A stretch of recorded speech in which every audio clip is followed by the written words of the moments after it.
We are getting more insight and intel, particularly as it concerns the Uvalde shooting. And as we learn more, honestly, the more disgusted we are. We recently learned that heavily armed officers that they delayed, of course, in terms of confronting that gunman in Uvalde, Texas, that they delayed 77 minutes, more than an hour. But we now knowing that the supervisors at the scene had been told that some of the children that were still trapped in there needed medical treatment. And also that the commanding officer was afraid to go in for their own safety. This is what we heard per the New York Times. The gunman, Salvador Ramos, spent roughly 80 minutes inside the school and more than an hour passed from when the first officers followed him into the building and when he was killed, according to the official timeline. In the meantime, parents outside begged police to rush in and panicked children called 911 from inside.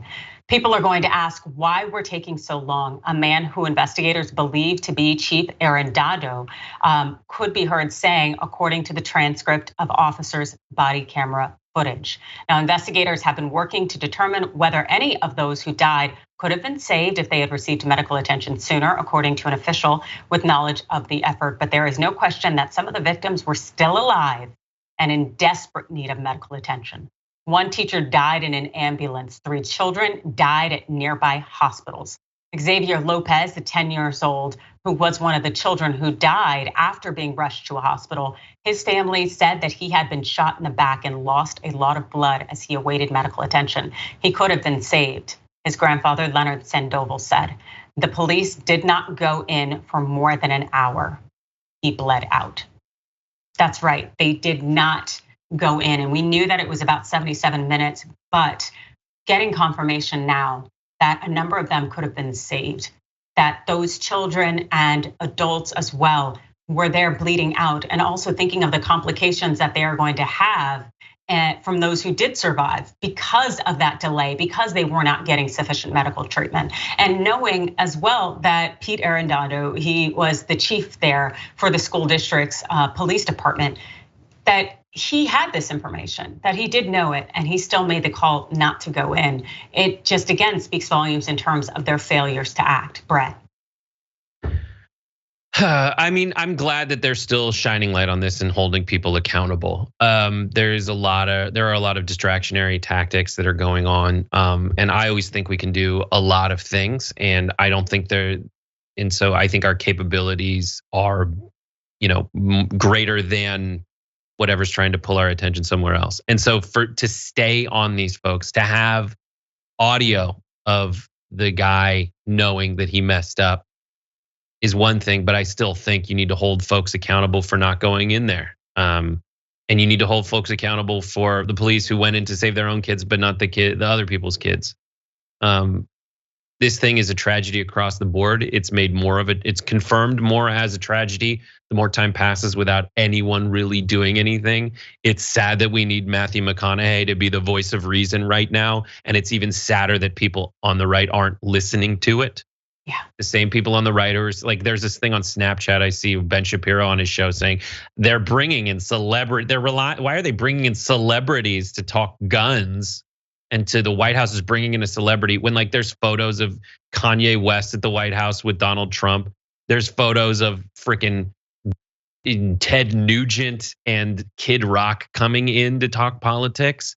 They know they use it. They try to call out as hypocrisy when that's all a distraction. The truth is most Americans agree that there should be more common sense gun legislation in America. People like Matthew McConaughey are actually putting it well in a way that hopefully folks can understand where it's responsibility. You have the right to own a gun, but you also have the right to vote. If you do things that preclude you in America from having that right through felonies and whatnot, you don't get to vote. That's how it works. That's something that the Republicans argue for. So I'm using their own logic there. There are certain things that people can do that should forfeit their right to own a gun. And worse, it's a more deadly thing.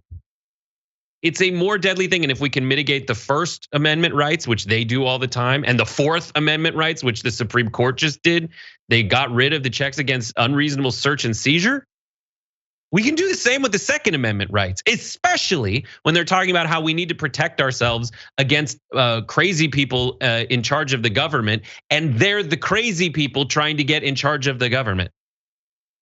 Indeed they are, and it's very enlightening how people want to continue to move in goalposts when we talk about gun regulations and having things in place so that we can hopefully so we can prevent some of these tragedies. And I know I jumped the gun when we first started the segment because we did have some audio, some footage there. Can we still play that?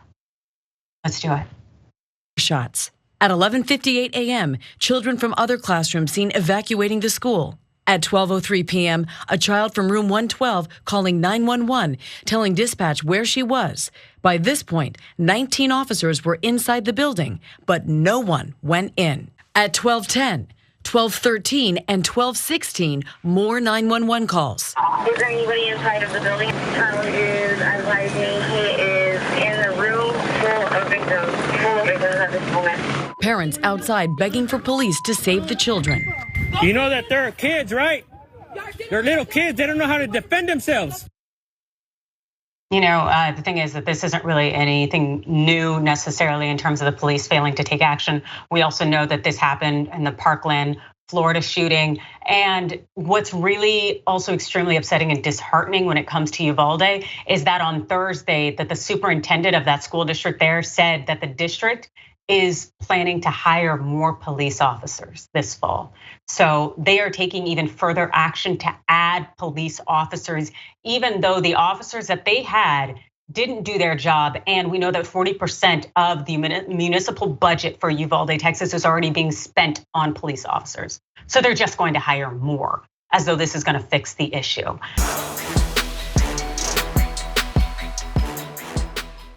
For more political news breakdowns, interviews, stories of activism, and me trying my hardest to care about the occasional big celebrity news story, subscribe to our YouTube channel at youtube.com/The Damage Report. And you can ring the bell wherever it is so you don't miss anything.